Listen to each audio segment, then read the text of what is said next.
Eu quero começar essa aula de Jonas com uma frase, e o autor dessa frase é desconhecido. Eu já fui atrás de uma pessoa que uma vez publicou a frase, mas ele ficou de me dar essa resposta e ele nunca trouxe. A frase diz assim: não há ninguém mais desgraçado do que o cristão que por um tempo não se compromete com a obediência. Ele não ama o pecado bastante para desfrutar do prazer do pecado, mas também não ama demasiado a Cristo para desejar a santidade. Ele se dá conta que sua rebelião é sem proveito, mas também que a obediência parece desagradável. Então, que nós não tenhamos essa mesma experiência de uma vida cristã medíocre. Vamos orar? Senhor, nós clamamos a Ti por esse tempo que vamos ter durante o mês de julho. E o nosso clamor a Ti é que a Sua palavra seja exposta de maneira fiel. E peço que para isso o Senhor me ajude, que o Senhor me capacite.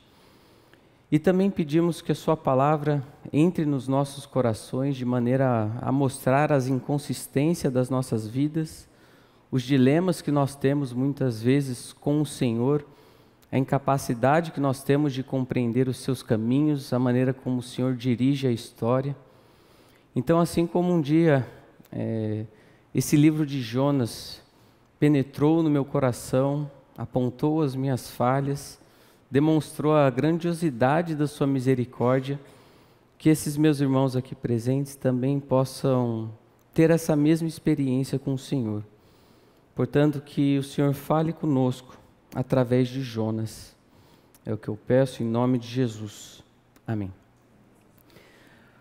Antes de nós entrarmos na exposição do livro de Jonas, e eu pretendo passar com vocês em cada capítulo, olhar versículo por versículo, fazendo algumas aplicações, entrando em alguns temas teológicos. Mas antes disso, de entrarmos já na exposição do texto, eu preciso fazer algumas considerações com vocês sobre o livro, a natureza do livro, algumas questões introdutórias, para que vocês estejam situados no momento histórico em que esse livro foi escrito. O autor desse livro foi provavelmente o próprio Jonas, apesar do livro ter sido escrito em terceira pessoa. E algo ser escrito em terceira pessoa não é um problema. Vários livros das Escrituras são tratados dessa maneira. Então, o próprio Jonas foi o autor. A sua cidade natal, a cidade natal de Jonas, era Gat-Hefer, uma pequena aldeia de Zebulon, ao norte de Israel. Daqui a pouco eu vou mostrar alguns mapas para vocês. Vocês vão entender onde que ele tinha uma atividade profética. Agora aqui um pouquinho de especulação que existe sobre esse livro de Jonas. A tradição diz que Jonas é o filho da viúva de Serepta. Então, lá no primeiro livro dos Reis, naquele milagre realizado por Elias, em que ressuscita a filha da viúva de Serepta, a tradição, alguns rabinos afirmam que essa pessoa é o Jonas, mas não tem comprovação nenhuma, não há confirmação das Escrituras nenhuma para isso. É apenas uma especulação que eles têm. E a visita de Jonas a Nínive, aquilo que acontece, todo esse cenário, o drama que acontece no livro de Jonas, ocorreu provavelmente no fim do seu longo ministério em Israel, em 765 a.C. Então, antes de entrar no livro de Jonas, vamos situar o livro na história. Vocês se lembram aqui desse período da monarquia? Vocês se lembram de Saul? Vocês se lembram de Davi, Salomão? Depois, o reino ele é dividido. As 10 tribos do norte e 2 tribos ao sul, que é chamada de Judá, com as tribos de Judá e Benjamim. Depois nós temos a invasão da Assíria, e isso é muito importante para nós termos em mente, que acontece uma invasão da Assíria em 722, que eles destroem completamente o reino do norte, ou seja, aquelas 10 tribos. E é interessante nós situarmos Jonas na história, porque ele vai aparecer aqui em 765, portanto, antes dessa invasão da Síria. Então, Jonas prega lá no capítulo 3, o pessoal se converte, tem um avivamento naquele lugar. Mas o tempo passa e o povo volta para a sua maldade, e então Deus traz destruição para o reino do sul, do norte, na verdade. Sobre a natureza do livro de Jonas. E há muito debate sobre a natureza do seu livro, isso por conta de alguns eventos que são narrados ali nesse livro. Parece que tem algumas coisas inacreditáveis que acontecem ali, principalmente a questão da sobrevivência de Jonas no peixe. E para aqueles que não creem que o livro de Jonas é um livro histórico, um livro literal, por conta desse milagre que acontece no ventre do peixe, vale informar que esse nem é o maior milagre do livro de Jonas. Eu entendo que o maior milagre do livro de Jonas é aquilo que acontece no capítulo 3 com a conversão dos ninivitas. E também, se milagre é uma coisa difícil de você aceitar, você vai ter que arrancar muita coisa da Bíblia. Então, por exemplo, Daniel na cova dos leões, os amigos de Daniel na fornalha. A Bíblia é repleta de milagres. E se você se depara com algum acontecimento que parece não fazer muito sentido, e você quer falar que não, isso aqui é uma história, uma alegoria, uma parábola, somente porque tem um evento extraordinário, vale a pena repensar um pouco a sua teologia. Então, milagre não é um problema para nós. No caso de Jonas, ele certamente teve um problema. Imagina ele voltando para casa, depois de 3 dias, e sua esposa pergunta: Jonas, onde você esteve aí nos últimos dias? Aí ele fala: então, que um peixe me engoliu. Ele sim teria um problema para contar essa história. Portanto, milagres não são problemáticos para nós. Sobre a natureza do livro, alguns vão falar que o livro é uma alegoria, ou seja, os personagens e os acontecimentos descritos ali são simbólicos. Outros vão falar que é uma fábula, que é uma parábola, ou seja, é uma história com um fundo moral. Outros falam que é apenas uma lenda, que é um mito, que é uma ficção profética, didática. E por fim tem aqueles que falam que é um livro histórico. E eu pretendo a partir de agora defender a ideia de que Jonas deve ser lido, interpretado e aplicado como um livro histórico, que os acontecimentos ali narrados efetivamente aconteceram. Não sei se vocês já tiveram acesso a essa notícia, mas em 1891, um homem chamado James Bartley foi encontrado com vida dentro da barriga dessa baleia. Então os pescadores pegaram a baleia e depois que estavam ali dissecando o animal, eles encontraram James Bartley com vida. Até na lápide do James está escrito que ele é o Jonas moderno. E há relatos mais recentes de que isso aconteceu. E talvez agora nesse momento você fale: então é possível de acontecer mesmo? Então se isso já aconteceu na história em algum momento antes, agora que eu estou vendo isso, eu creio. Então agora que você crê, que você vê, você crê? Bem-aventurados os que não viram e creram. Vamos ver então por que Jonas deve ser lido e interpretado como um livro histórico. As numerosas declarações históricas e geográficas possuem em si um caráter genuinamente histórico, pois a missão de Jonas a Nínive concorda inteiramente com as circunstâncias históricas do seu tempo. Nada que é relatado ali vai contra as descobertas arqueológicas, aquilo que eles faziam, o seu modo de viver. Todo o relato de Jonas concorda exatamente com o contexto histórico, geográfico, em que eles estavam inseridos. A descrição do tamanho de Nínive harmoniza com os relatos clássicos sobre a cidade. Então, ali vai ter uma descrição do tamanho da cidade, e isso também concorda com as descobertas sobre o real tamanho de Nínive. A profunda corrupção moral é atestada por Naum. Naum, que vem ali aproximadamente 150 anos depois de Jonas, e que vai falar que Nínive era um povo mau, cheio de maldade, de malícia.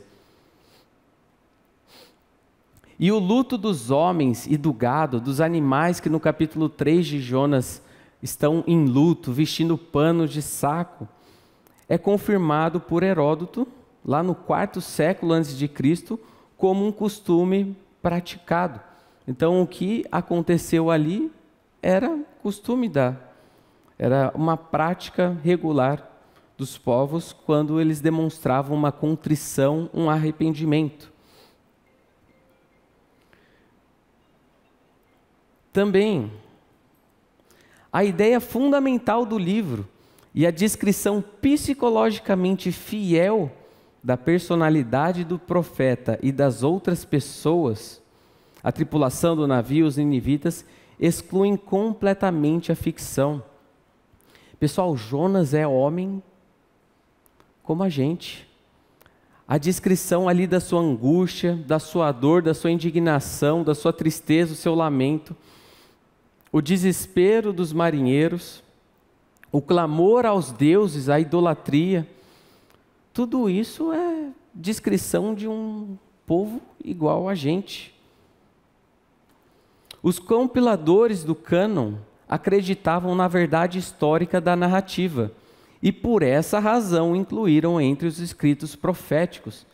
Então, dentro dos livros dos profetas aparece o livro de Jonas, que não está sendo encarado como uma lenda, uma fábula ou uma parábola, mas sim como um livro histórico à semelhança dos demais. E por fim, a veracidade histórica do livro é colocada, além de qualquer dúvida, pelas palavras de Cristo Jesus. Então, Jesus vai se utilizar do evento de Jonas como algo literal, histórico. E Jesus afirma a literalidade, a historicidade de Jonas em duas ocasiões. Primeiramente, quando ele fala sobre Jonas. Assim como Jonas esteve 3 dias e 3 noites no ventre do peixe. Então ele assume a existência e os acontecimentos na vida de Jonas como literais. Mas Jesus também vai afirmar que a cidade de Nínive existiu e que houve ali um arrependimento genuíno, que Nínive se levantará no dia do juízo. Então, nesse momento eu creio que nós podemos fechar a questão da literalidade, da historicidade do livro de Jonas. Quando nós avançamos um pouquinho mais sobre o contexto histórico que Jonas estava inserido, vale a pena notar e perceber que a história de Jonas não começa com o livro do profeta de Jonas. Poucas pessoas se lembram ou sabem disso.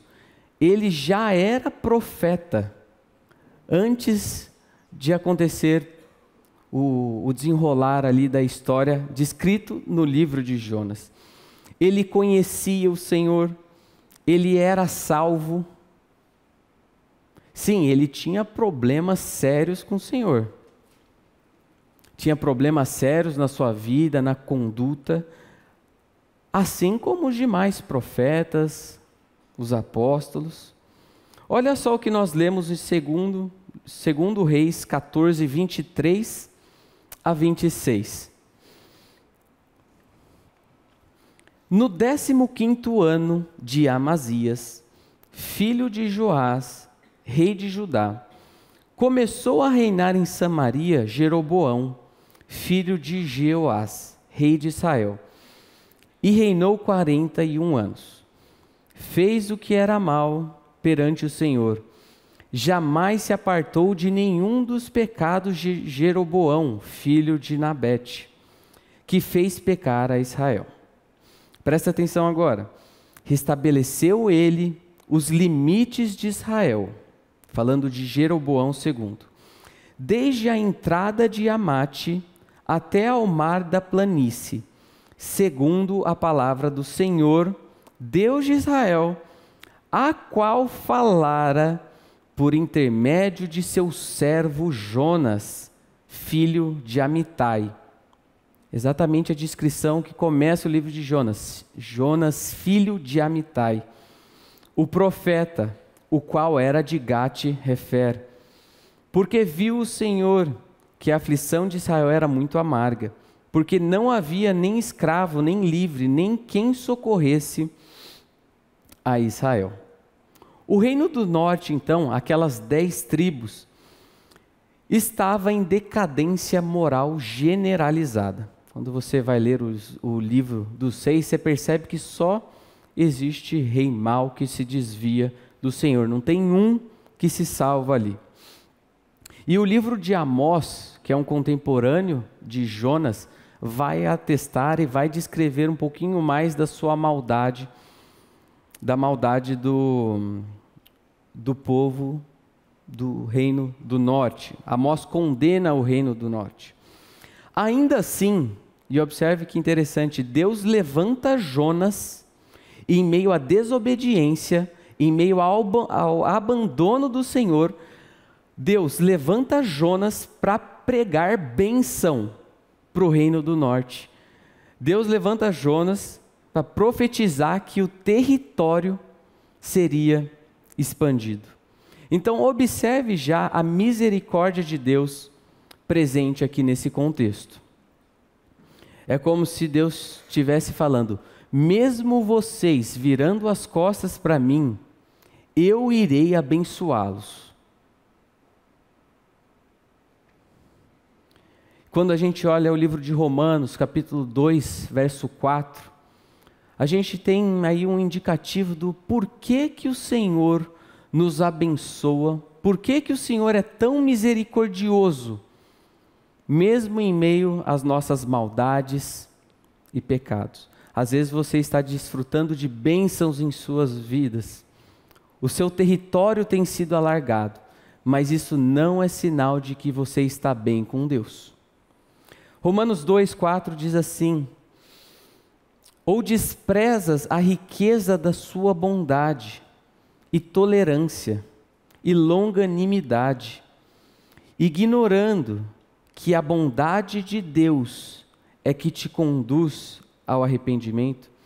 Então a bondade, a misericórdia de Deus estendida ao reino do norte, deveria levá-los ao arrependimento, à contrição, ao acerto de suas vidas. E Jonas é um desses personagens que também experimentou muita graça, muita misericórdia, mesmo virando as costas para o Senhor. Alguns comentaristas vão fazer até esse paralelo com aquilo que acontece com o reino do norte, com a vida de Jonas, em que você abandona o Senhor, você vira as costas para Ele, e ainda assim, Deus enche seus celeiros de bênçãos. A estrutura do livro é um livro muito simples de você lembrar daquilo que acontece. São apenas 4 capítulos E o livro tem basicamente 2 cenas.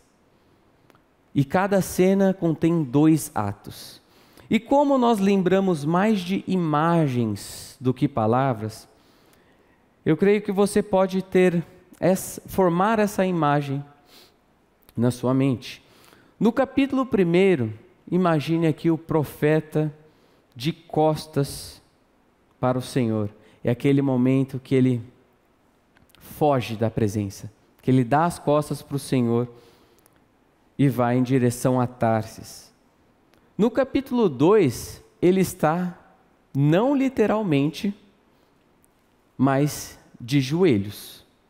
E nós encontramos no capítulo 2 uma belíssima oração do profeta. Capítulo 3, ele está em pé. E é quando ele vai pregar. Não muito disposto, não muito feliz e não muito preocupado em trazer uma pregação adequada ali para eles, mas ele está de pé. Ele faz aquilo que, em tese, tem que fazer. E no capítulo 4 você pode pensar ou formar essa imagem de Jonas sentado, afastado da cidade, na expectativa da sua destruição, indignado com Deus, furioso com o Senhor. E é por isso que eu estou chamando esse curso de O Drama de Jonas, Deus e seus caminhos misteriosos. Jonas é um personagem que não engole a teologia de Deus. Ele acha que Deus tem uma teologia equivocada, que Deus tem uma maneira de lidar com a história equivocada, que Deus às vezes não está levando em consideração algumas coisas. E a gente vai perceber que muito daquilo que o profeta enfrenta com o Senhor, muitas crises que o profeta tem com o Senhor, são parecidas com as nossas crises com Deus. Deus tem uns caminhos que nós não conhecemos, que nós não conseguimos sondar, que nós não conseguimos entender na totalidade, seus caminhos que são inescrutáveis. Martin Lloyd Jones fala que a inescrutabilidade de Deus é a maior causa das suas crises. O fato de nós não entendermos o modo de Deus agir na história. E o que isso gera em Jonas e o que isso gera na nossa vida quando nós temos esses dilemas? Crise. Quando nós não entendemos os caminhos do Senhor. Ou então, quando nós não gostamos da maneira como o Senhor dirige a história. E o objetivo desse curso é primeiramente conhecer a Deus. Eu quero destacar o caráter, quero destacar os atributos de Deus que são demonstrados nesse livro. Mas eu quero, em segundo lugar, conhecer ali a mente de Jonas, o seu jeito de agir, todo o seu jeitão, suas características. E à medida que a gente contemplar Jonas, eu quero que, ao invés de você olhar Jonas, aquela imagem do profeta vai sumindo e você vai se deparar com um espelho e você vai perceber que você é igual ao profeta Jonas. Então que a palavra de Deus venha como um bisturi no seu coração, mostrando as inconsistências de sua vida. Vamos começar agora a exposição do livro. Não sei se eu termino hoje o capítulo 1, porque eu tinha que fazer essas questões, abordar essas questões introdutórias, e é o maior capítulo do livro. Então, na sua Bíblia ele vai ter 17 versículos, mas se eu conseguir até o 10º versículo, já estou satisfeito. Se conseguirmos, se avançarmos bem, vamos até o verso 16, pois na Bíblia hebraica é ali que ele se encerra. O verso 17 é, na verdade, o verso 1 do capítulo 2. Ok? E eu incentivo fortemente você a acompanhar na sua Bíblia, no seu celular. Eu estou usando a versão Almeida, Revista e Atualizada, Diz assim, Jonas capítulo 1, verso 1 e 2. Veio a palavra do Senhor a Jonas, filho de Amitai, dizendo: Dispõe-te, vai à grande cidade de Nínive e clama contra ela, porque a sua malícia subiu contra mim. Nós temos aqui uma maneira comum de se começar uma narração. 7 livros do Antigo Testamento começam dessa mesma maneira. E é como se começasse assim: era uma vez. E eu não sei se quando você lê essa passagem, você se pergunta, veio como? Que fala que veio a palavra do Senhor, mas de que maneira? O texto não explica com maiores detalhes como veio a palavra do Senhor até ele. Mas, geralmente, os profetas recebiam a palavra do Senhor por meio de sonhos e visões. Mas isso não exclui a possibilidade de uma teofania, uma aparição de Deus em que ele assume temporariamente uma forma física. Novamente, o contemporâneo de Jonas, Amós, ele recebe também a palavra do Senhor e ele diz assim em Amós capítulo 1, verso 1, palavra que em visão. Então, provavelmente Jonas recebeu aqui uma visão ou teve um sonho da parte do Senhor. Um sonho que diz respeito a eventos que são passados enquanto ele dormia. E a visão é quando o profeta acordado, mas ele às vezes estava em um estado de êxtase e não conseguia precisar exatamente o que ele estava vendo, ouvindo, ou como as coisas se processavam ali. Ainda assim, eles tinham certeza de que isso era a palavra de Deus. E o nome de Deus que aparece aqui, na sua versão provavelmente vai aparecer escrito Senhor, escrito em todas as letras maiúsculas. E geralmente quando estiver dessa maneira na sua Bíblia, é porque está se tratando de Yahvé. É o nome aliancístico, é o nome pactual de Deus. E esteja atento a isso quando você estiver lendo o livro de Jonas, porque ora vai aparecer Senhor, vai aparecer Deus minúsculo, vai aparecer Senhor Deus, outros momentos vão aparecer Deus maiúsculo. E o texto fala que subiu a malícia de Nínive nos narizes do Senhor. Aquela malícia subiu como um cheiro podre para o Senhor.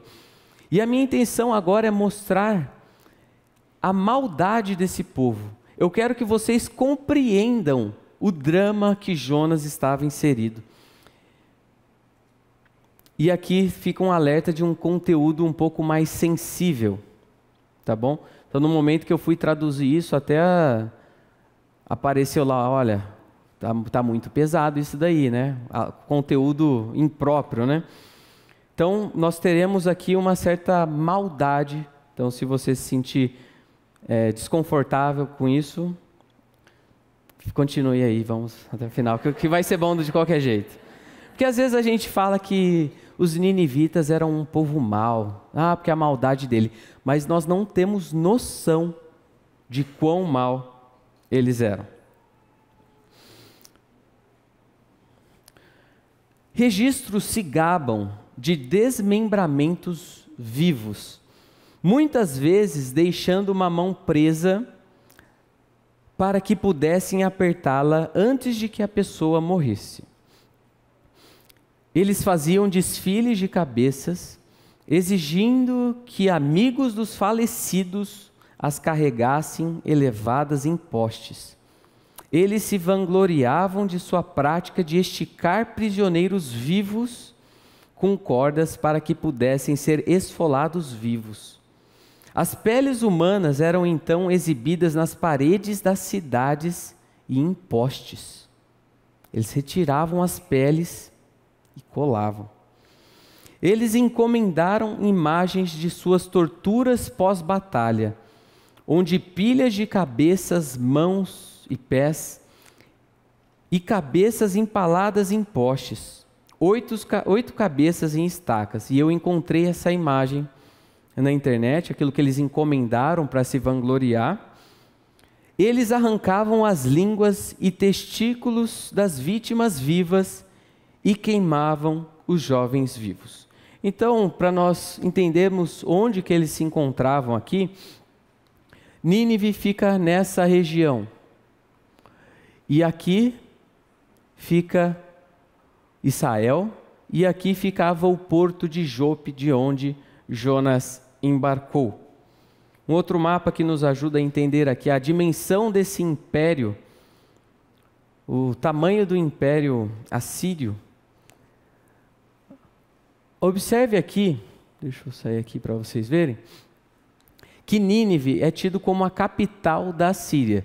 Entretanto, no momento dos acontecimentos do livro de Jonas, Nínive não é ainda a capital da Síria. E se você perceber bem, você vai notar que o reino do norte já foi tomado pelos assírios. E aqui nós temos Jerusalém, nós temos o reino do sul. E observe aqui que o porto, nessa região de onde Jonas vai sair, ele está tomado pelos filisteus, pelos palestinos. Então era razoavelmente próximo o trajeto que Jonas tinha para fazer. Então vamos olhar aqui alguns reis assírios e olhar um pouquinho de como eles se vangloriavam de suas conquistas e como eles se vangloriavam de suas maldades. Assurnassirpal II, aproximadamente 100 anos antes de Jonas, vai falar o seguinte: eu esfolei a pele de tantos nobres quantos se rebelaram contra mim, e drapejei, ou seja, aplainei suas peles sobre os montes de cadáveres. Cortei as cabeças de seus combatentes e construí com eles uma torre diante de sua cidade. Queimei seus meninos e meninas adolescentes. Capturei muitas tropas vivas. Cortei os braços e mãos de alguns. Cortei os narizes, orelhas e extremidades de outros. Arranquei os olhos de muitas tropas. Fiz um monte dos vivos e um de cabeças. Pendurei suas cabeças em árvores ao redor da cidade. Salmanassar III, ainda antes de Jonas. E é dele que nós lemos naquela primeira descrição. Encontrei essa imagem que se refere ao período desse Salmanasar, o período de reinado desse Salmanasar III, e vamos dividir em 3 momentos aqui essa imagem. Essa é a melhor qualidade que eu consegui, mas aqui nós temos um militar, assírio, que está carregando uma pessoa pela mão e pelos braços, só que note que ele não tem uma mão e ele não tem os pés. Os pés estão espalhados pela imagem, os pés e as mãos correm pela imagem. Do lado direito ali, nós temos cabeças sendo expostas. Aqui, ó, tudo isso aqui, cabeça. E aqui nós temos uma pessoa que está em numa estaca. Uma pessoa que foi empalada com as mãos e os pés já cortados. Uma outra imagem vai mostrar aqui 3 estacas, cada estaca com 8 cabeças. E aqui eles demonstrando as suas conquistas sobre uma cidade que está em um monte. Mais 3 estacas, cada estaca com 8 cabeças. Um pouquinho após Jonas, entra Tiglat-Pileser III. E ele diz assim, se referindo a uma pessoa, Nabu-Ushabashi, seu rei: eu pendurei na frente de seu portão sua cidade em uma estaca. Sua terra, sua esposa, seus filhos, suas filhas, sua propriedade, o tesouro do seu palácio eu levei. Bet-Amucane eu pisei como um trilho de debulha. Todo o seu povo e seus bens eu levei para a Síria.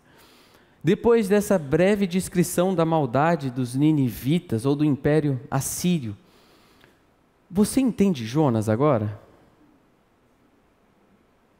Agora você fala, então eu te entendo, Jonas. Faz sentido um pouquinho dessa sua crise.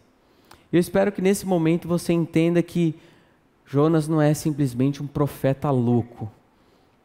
Ele está lidando com um Deus que parece que está caminhando por uma trilha, por um caminho que Jonas não concorda muito. Perdoar esse pessoal? Aí não, né, Deus? Verso 3. Jonas se dispôs, mas para fugir da presença do Senhor, para Tarsis. E tendo descido a Jope, achou um navio que ia para Tarsis.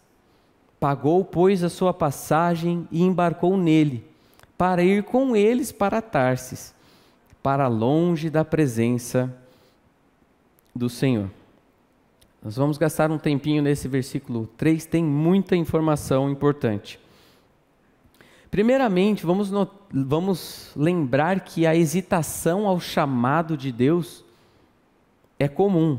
Nós percebemos isso acontecendo ali com Moisés, com Jeremias, um porque não sabia falar, outro porque era muito jovem, era como uma criança. Mas Jonas sim tem um aspecto de uma rebeldia e uma dificuldade um pouco maior do que os demais em aceitar o exercício da profecia. E algo interessante de se notar aqui é sobre a encomenda da viagem. Essencialmente, Jonas alugou um barco. Ele não comprou um bilhete em um navio de passageiros. É como se Jonas tivesse encomendado a viagem. Então, no mundo antigo, a maneira em que os barcos saíam não era igual nós temos a ideia hoje de que Jonas chegou ali na rodoviária, por exemplo, e a cada 15 minutos tem algo saindo. É algo demorado. Então nós temos Jonas aqui encomendando essa viagem.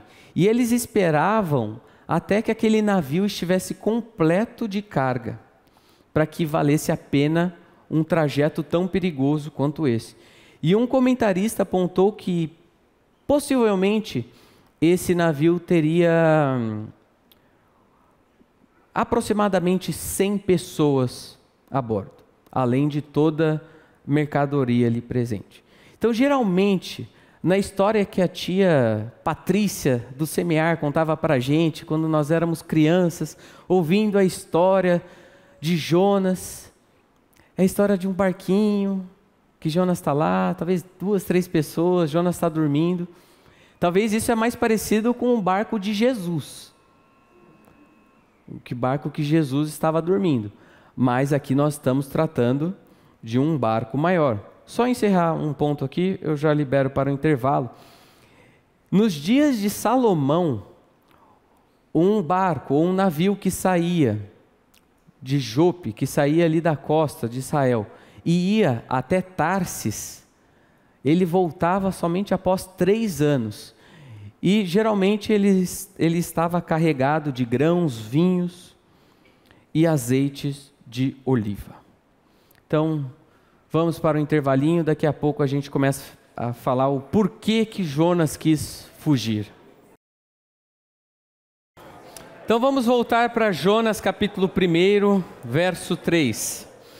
Jonas se dispôs, mas para fugir da presença do Senhor, para Tarsis, e tendo descido a Jope, achou um navio que ia para Tarsis. Pagou, pois, a sua passagem e embarcou nele para ir com eles para Tarsis, para longe da presença do Senhor. Quero então continuar esse versículo com vocês, para explorar a questão do porquê fugir. Mas antes disso, onde que essa história de fugir da presença do Senhor começa?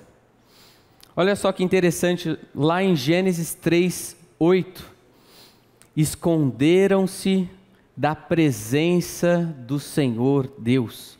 Em seguida, Gênesis 4:16, Caim afastou-se da presença do Senhor e foi viver na terra de Nod. Jonas foge porque não quer ir a Nínive pregar a mensagem de arrependimento de Deus. Ele discorda da maneira de Deus lidar com as pessoas no mundo. Jonas não está interessado em participar da redenção desse inimigo em particular. Algumas pessoas apontam que o fato de Jonas ter fugido pode ser um indicativo ali de um conhecimento equivocado de Deus, ou acerca do caráter de Deus. Foi um erro teológico, então. Isso por entender que estava lidando ali com um Deus local, um Deus regional. Ainda hoje a gente vai em algumas regiões e eles falam que determinada região está sendo tomada pelo Exu, sei lá o quê. Então, uma espécie de uma divindade que está apenas sobre uma área específica. Será que Jonas pensava que Deus se limitava e ele estava restrito na sua atuação apenas a Israel? Provavelmente não. Jonas tinha uma teologia maravilhosa. No capítulo 1, a gente vai ler daqui a pouco, vai falar que é o Senhor do céu, do mar, da terra seca. No capítulo 2, ele vai mostrar como os salmos habitavam seu coração. No capítulo 4, ele vai expressar mais conhecimento de Deus. Então, nós temos um teólogo excelente aqui. É melhor entender essa fuga de Jonas, então, como uma fuga do lugar em que Deus fala e opera.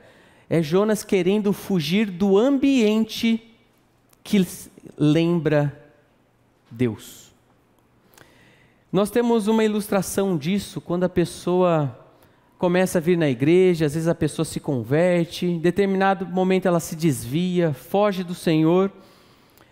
Sabe aquela pessoa desviada e que ela para de falar com você, ela já deixa de vir para a igreja, ela já não quer mais contato nenhum com pessoas que lembrem a esse Deus que ela está violando as leis. E quando a gente olha esse tema da fuga de Deus nas Escrituras, a gente imediatamente se lembra do Salmo 139, 7-9. Para onde me ausentarei do teu espírito?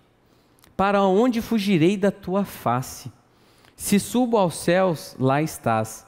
Se faço a minha cama no mais profundo abismo, lá estás também. Se tomo as asas da alvorada e me detenho nos confins dos mares, ainda lá haverá de me guiar a tua mão e a tua destra me susterá. Jonas conhecia muito bem o saltério. Provavelmente esse daqui também. E é interessante falar que se eu faço a minha cama no mais profundo abismo, Sheol, o lugar dos mortos. E onde que Jonas vai ter um encontro com o Senhor? Lá no capítulo 2. Aqui, no profundo do abismo, Jonas vai encontrar com Deus no Sheol. A gente vai abordar um pouquinho mais sobre isso na semana que vem. Então, onde ele esperava a ausência da presença, ele se depara com a presença. E há uma conexão muito próxima de Jonas, do livro de Jonas, com a parábola do filho pródigo. E nesse primeiro momento, vamos pensar na figura aí do irmão mais novo, o que se rebela e foge, né? Observe a maneira como Van Til, o filósofo, trabalha essa questão da fuga de Deus. Quando o filho pródigo deixou a casa paterna, não pôde imediatamente apagar da memória o olhar e a voz do pai. Tais lembranças vinham-lhe à mente, mesmo quando estava na baia dos porcos. Quão arduamente tentara viver como se o dinheiro que entretinha os amigos não viesse do seu pai.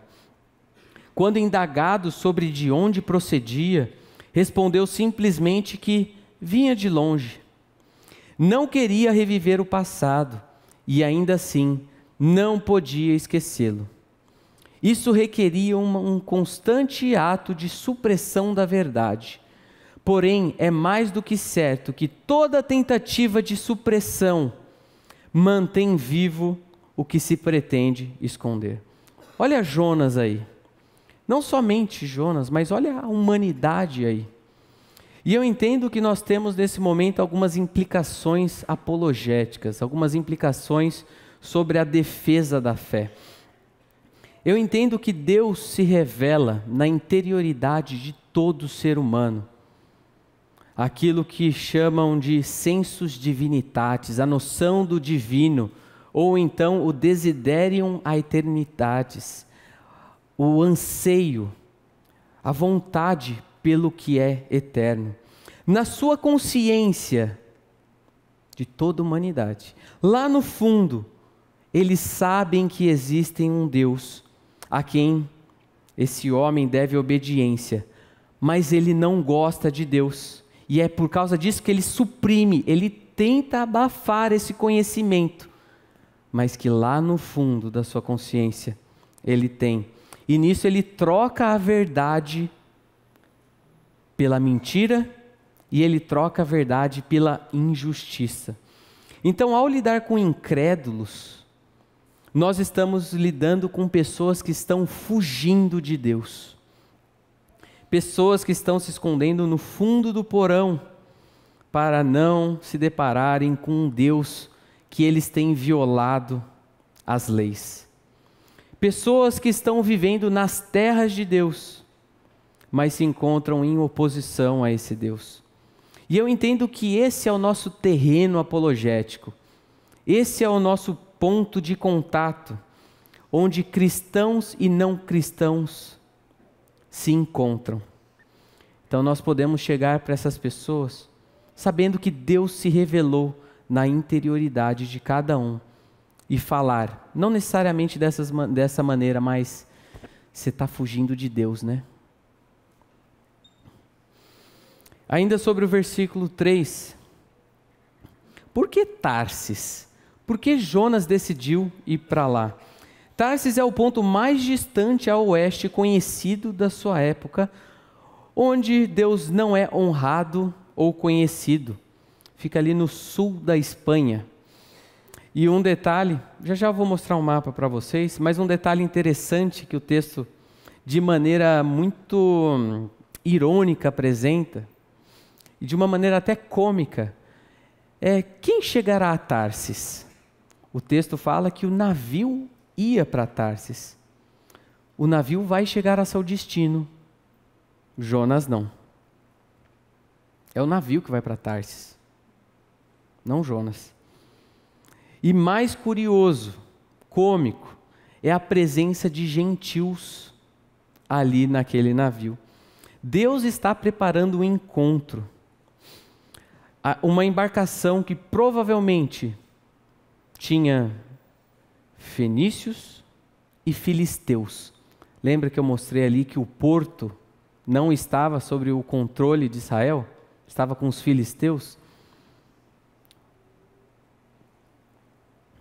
Jonas, mesmo não sabendo ou querendo, será usado por Deus para levar salvação aos gentios.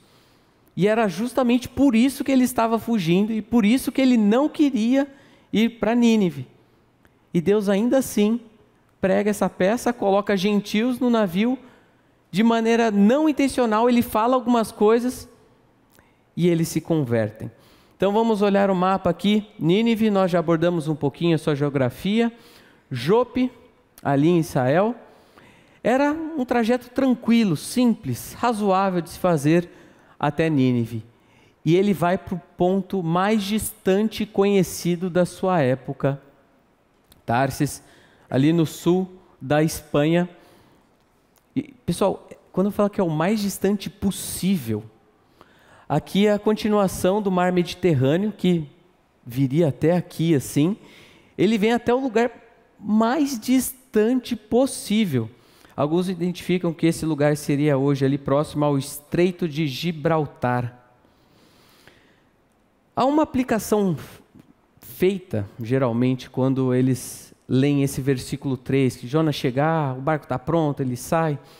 Billy Graham diz assim: toda vez que o homem pensa em navegar para longe de Deus, o diabo tem sempre um barco pronto. Ok, vamos analisar outros 2 aspectos aqui dessa frase. Um outro lado da história que a gente pode considerar é a misericórdia de Deus. Alguma vez na sua vida você já planejou fazer algo errado, cometer um pecado, e você percebe Deus fechando a porta assim na sua cara? Já aconteceu com você? Já aconteceu na minha vida. Eu falei, vou fazer isso. Eu tenho aqui a minha liberdade como ser humano de tomar tal decisão. Deus fechando assim, ó, não vai, não vai, não vai. Então Deus, em sua misericórdia, nos poupa de coisas que nós nem queríamos ser poupados. Agora, cuidado. Pode ser que em algum momento Deus simplesmente te deixe ir. É o que você quer? Então vai lá, pode ir. Deus, na sua misericórdia, muitas vezes nos segura. Mas pode ser que aconteça aquilo que aparece lá em Romanos capítulo 1, que Deus os entregou. Que grande tragédia quando isso acontece. E uma segunda consideração sobre essa frase: será que foi o diabo? Ou será que foi Deus quem preparou esse encontro no navio? Eu vejo que Deus estava promovendo uma situação em que os marinheiros seriam salvos e que Jonas teria um encontro com Deus para mudar o direcionamento da sua vida. Então é como se ele falasse: eu te encontro ali no mar, pode ir. Então não precisamos colocar a culpa no diabo. Esse é o porto de Jope. Se você for para Israel, tiver a oportunidade de ir para lá, vale a pena conhecer essa região. Então, aqui nesse círculo é onde Jonas tinha o seu exercício profético. Nós lemos em 2 Reis 14 que ele era de Gat-Hefer, aqui ao norte de Israel, e aqui que ele profetizava. E ele desce para Jope, fica bem nesse pontinho aqui, novamente o porto dominado pelos filisteus. Se você for para lá também, você vai encontrar esse peixe legalzinho, para tirar uma foto lá em Israel. Quando você lê o livro de Atos, capítulo 10, você também vai encontrar essa cidade. Atos 10, 23. Pedro, pois, convidando-os a entrar, hospedou-os. No dia seguinte, levantou-se e partiu com eles. Também alguns irmãos dos que habitavam em Jope foram em sua companhia. Verso 4. Mas o Senhor lançou sobre o mar um forte vento, e fez-se no mar uma grande tempestade, e o navio estava a ponto de se despedaçar. Há um contraste com o versículo 3, que nas nossas versões nós não conseguimos notar. Aqui começa com mas o Senhor. No original, no versículo 2, começa com mas Jonas. Então é primeiro assim: Jonas, eu vou fugir. Mas Jonas se dispôs para fugir. Agora é mas Deus. Então isso daqui me lembra aquela cena de você jogando truco com seu amigo. Você fala truco, aí ele vai lá e joga 6. Então esse mas de Deus aqui é muito significativo. Uma aplicação que a gente pode tirar desse versículo e dos subsequentes, que Deus não pode ser desobedecido sem consequências. Consequências aqui, gente, não só para a nossa vida, tá? Quando você decide pecar, se desviar do Senhor, fugir da sua presença, As pessoas que estão à sua volta sofrem com isso. Nós vimos a embarcação carregada de mantimentos, de grãos, de azeite, de vinho, que eles começaram, na verdade, daqui a pouco eles vão começar a jogar ao mar. A gente traz consequências para as pessoas à nossa volta quando a gente peca. E nós podemos entrar em um aspecto aqui, eu quero apenas tocar com vocês, a intenção não é entrar no assunto do problema do mal, quem sabe fica aí para algum outro curso, mas é a relação de Deus com os desastres naturais. Porque nós lemos aqui que o Senhor lançou sobre o mar um forte vento. Nós presenciamos recentemente, talvez uma das maiores desgraças, catástrofes naturais da nossa história, aquilo que aconteceu lá no Rio Grande do Sul. E nesse tempo eu tive contato com duas abordagens diferentes sobre aquilo que aconteceu. A primeira dessas abordagens foi daquele Rodrigo Silva, Arqueologia, sabe? Que você segue aí no Instagram e tudo mais. Cuidado. Se ele falar de pedra, arqueologia e tudo mais, ok, mas... Ele falou algo assim: Deus não tem envolvimento algum com isso. Não podemos falar que foi Deus. Primeira abordagem, tirou Deus da jogada. Parecido aqui com uma teologia do processo, que Deus foi surpreendido e Deus está se compadecendo junto com o homem, mas ele não tinha um controle, não tinha poder, o conhecimento e autoridade sobre aquilo que aconteceu. Essa primeira abordagem que eu creio estar equivocada. A segunda abordagem equivocada, esse eu fiquei com muita raiva. Estava no carro aqui em Barão Geraldo, ouvindo a Jovem Pan. Aí estava naquele momento que as pessoas mandam áudio para a emissora e eles só vão soltando ali os áudios. Você ouve cada absurdo. Aí a mulher falou assim: 2016, o Banco Santander, né, a instituição, fez uma apresentação no Rio Grande do Sul e ali eles debocharam de Jesus Cristo. Esse mesmo Rio Grande do Sul que está envolvido agora em uma catástrofe, um desastre, né? Agora eu estou entendendo. Muito obrigado. Esse foi o áudio da pessoa. Agora ela está falando que Deus fez aquilo por uma punição por algo que aconteceu em 2016. É sério, Marlene, que você entrou na cabeça de Deus e você sabe a maneira que Deus age na história? Deus falou: vem aqui, deixa eu te mostrar o que eu estou fazendo na história atualmente. E uma terceira abordagem que eu creio ser mais razoável. A Bíblia nos apresenta o controle absoluto de Deus sobre todas as coisas, inclusive sobre calamidades e sofrimento. Só que eu não posso compreender o seu modo de agir. E nisso, eu fico angustiado. Eu não compreendo, eu não sei. A gente dá a mão para essas duas coisas e caminha junto. O Senhor tem o domínio, o Senhor tem o controle. Eu não entendo porque o Senhor está fazendo e porque o Senhor está administrando o mundo dessa maneira. Mas eu confio na sua soberania, na sua bondade e no seu poder. Mateus 8, 26 e 27. E levantando-se, repreendeu os ventos e o mar, e fez grande bonança. E maravilharam-se os homens, dizendo: quem é esse que até os ventos e o mar lhe obedecem? A pergunta que a gente tem que fazer é: o vento e o mar ainda o obedecem? Isso é verdadeiro ainda hoje. Os mares obedecem ao Senhor e nós não compreendemos.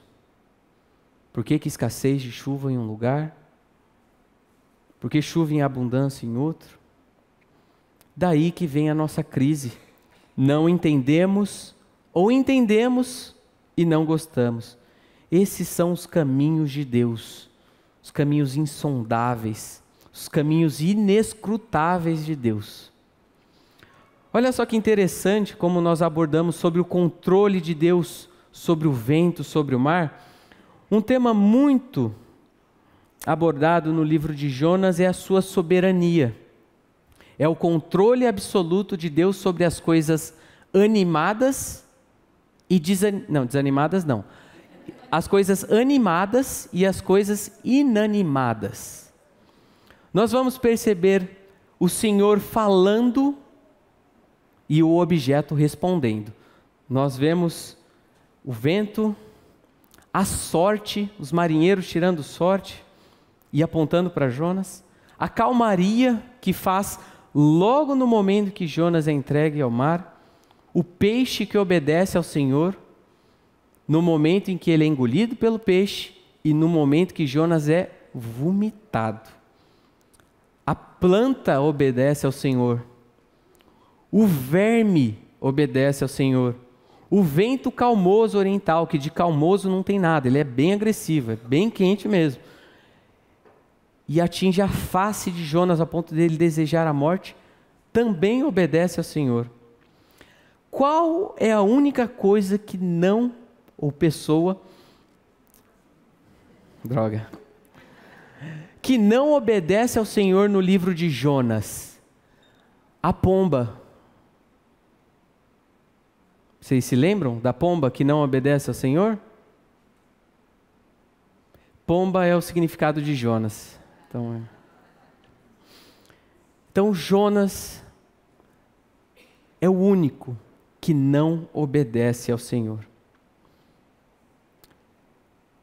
Tem um poema chamado Eu, Jonas, que mostra um pouquinho sobre a nossa semelhança com o Senhor e o nosso drama de justamente nós não obedecermos 100% ao Senhor. Diz assim: quem obedece ao Senhor? A tempestade e o peixe, a planta, o lagarto e o vento, menos o profeta, você e eu. Enquanto toda a criação ao Criador presta continência, a mim e a você falta reverência, dura cerviz que rejeita submissão. Esse é o drama humano. Não posso não pecar, não posso não pecar. Quem me livrará do corpo dessa morte? Anseio o dia em que serei, na minha obediência ao Senhor, como uma tempestade, como um peixe, uma planta, um lagarto e o vento.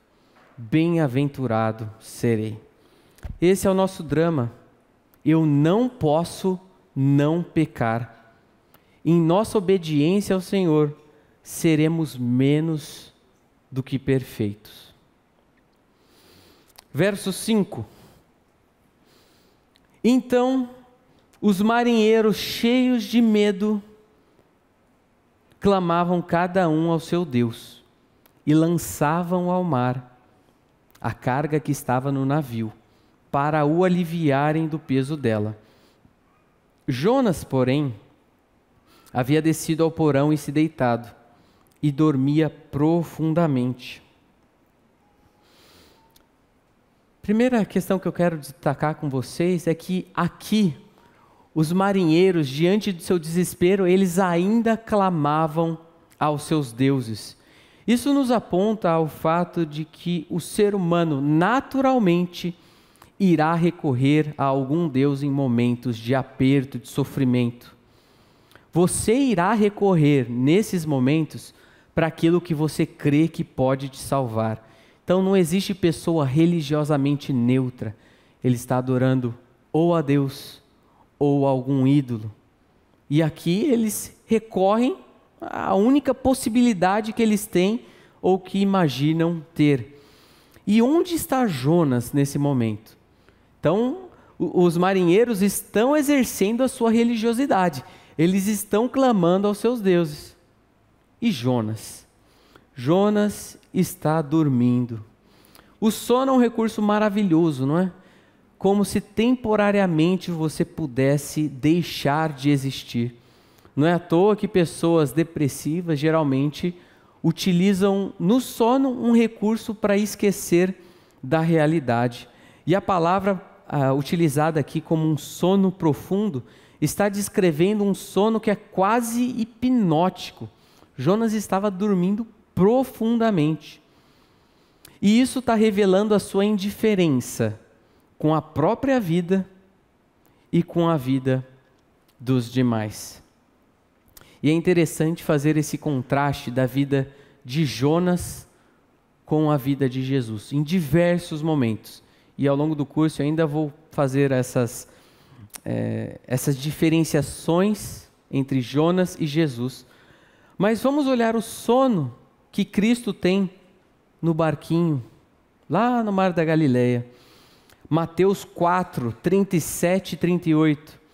Ora, levantou-se um grande temporal de vento, e as ondas se arremessavam contra o barco, de modo que o mesmo já estava a encher-se de água. E Jesus estava na popa, dormindo sobre o travesseiro. Eles o despertaram e lhe disseram: Mestre, não te importa que pereçamos? Nós temos aqui um sono de alguém que confia na provisão, no caráter, nos planos de Deus. E nisso ele descansa. Por outro lado, nós temos Jonas que, fugindo da realidade, se esconde no sono para não ter que lidar com as implicações da sua desobediência. Um outro poeminha também, pensando nesse momento de Jonas ali no porão. Quem sabe, no fundo do porão, Deus não me atormente, e eu possa dormir tranquilamente para esquecer a minha triste condição. Se você está nessa condição, tentando abafar, tentando suprimir aquilo que você conhece de Deus, o meu desejo é que Deus te atormente e que nisso você reaja e seja salvo. Como eu falei, eu espero que Deus não te entregue a si mesmo. Portanto, desperta, ó tu que dormes. Verso 6. Chegou-se a ele o mestre do navio e lhe disse: Que se passa contigo? Agarrado no sono? Levanta-te, invoca o teu Deus. Talvez assim esse Deus se lembre de nós, para que não pereçamos. Olha só que curioso.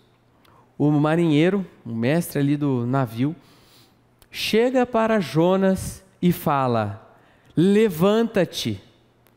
Essa é a mesma palavra que o Senhor Deus utilizou para chamar Jonas. Quando o Senhor chama Jonas, ele usa essa mesma palavra, levanta-te. Nas nossas versões, possivelmente estará dispõe-te. Mas observe como aqui Deus está usando um marinheiro, o mestre do navio, para ecoar a voz de Deus.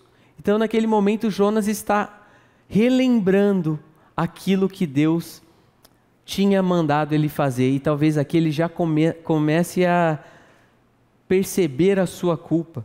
Então, o capitão era um instrumento de Deus, lembrando a Jonas que ele estava no fundo do barco, porque ele não obedeceu à voz do Criador.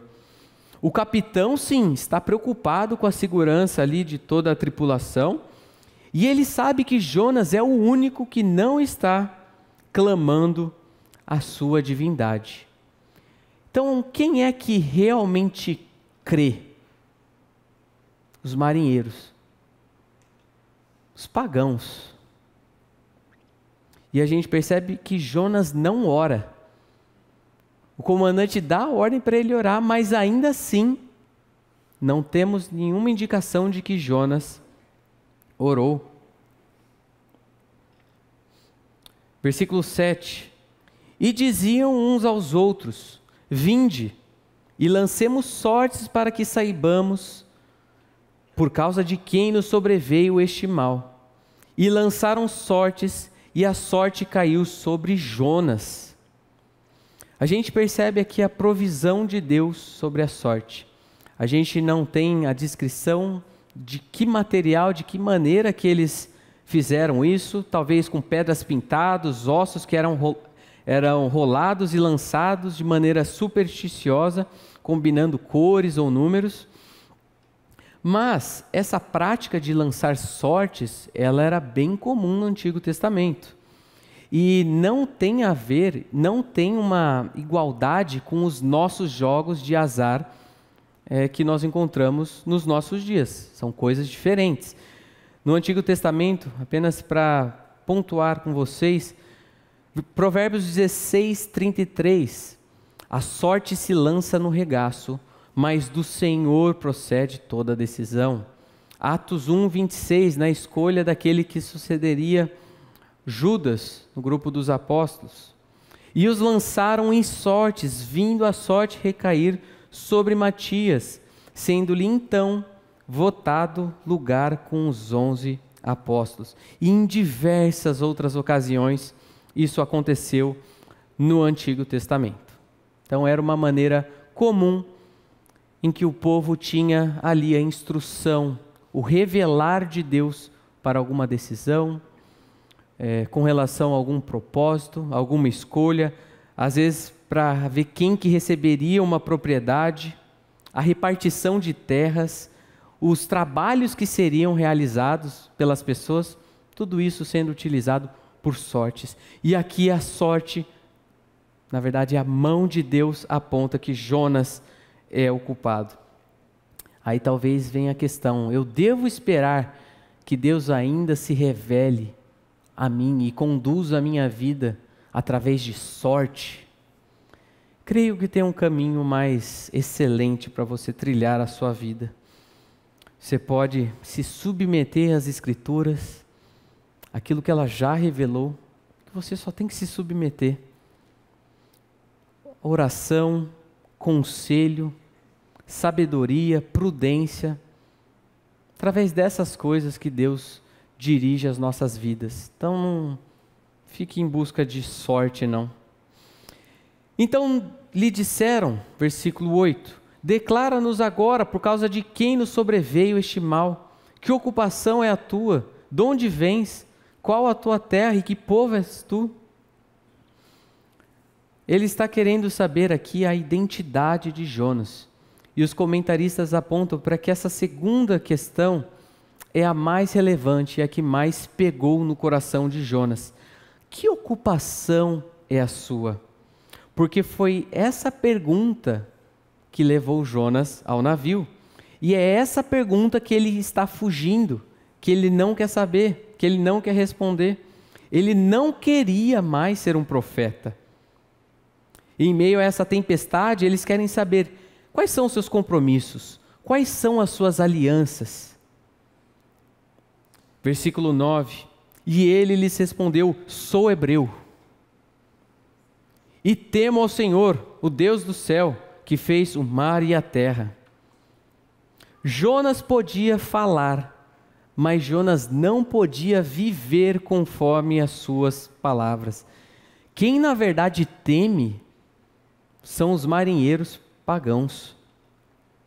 E alguns vão entender aqui que Jonas, ao responder sou hebreu, ele está apontando para a ênfase que Jonas dá no seu patriotismo, no seu amor pela nação. Sou hebreu.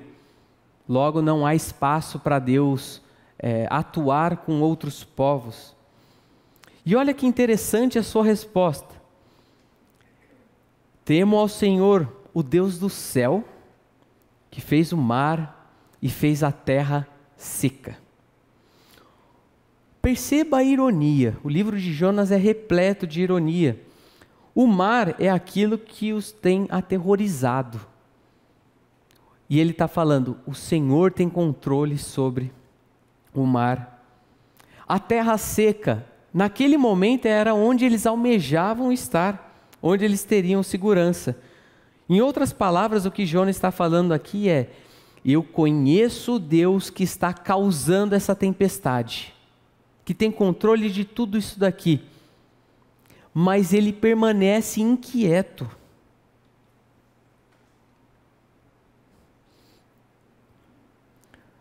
Jonas era alguém que conhecia muito a Deus.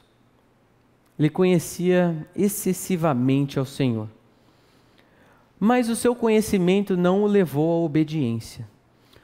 Por volta de 10 ocasiões nesse livro, nós encontramos alguma referência a Deus ou algum atributo do Senhor sendo proclamado da boca de Jonas.